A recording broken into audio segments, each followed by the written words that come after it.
Hello and welcome. Today on this fine morning I'm going to be reviewing and talking about the book David and Goliath by Malcolm Gladwell. The book is pretty entertaining as a whole. I would give it a 3.5 out of 5. The synopsis is basically the book harboring two main points of discussion and furthering them with examples.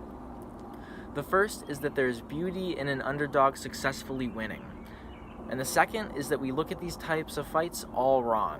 Basically, the book tells us how humans see positives when they are actually negatives, and we see negatives when they are actually positives.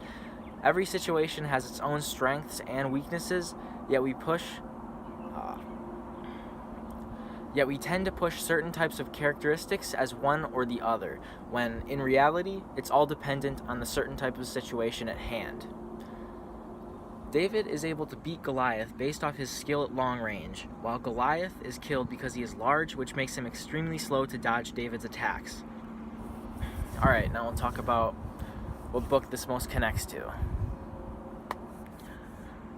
I would pick A Doll's House because Nora goes through the same type of fight where she finds out that her negatives actually turn into her positives.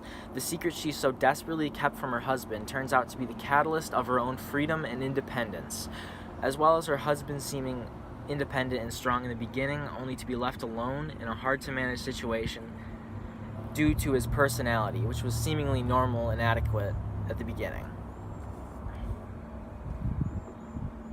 Why do we study literature? I used to believe that we study literature so that we can think more clearly to make better decisions. Now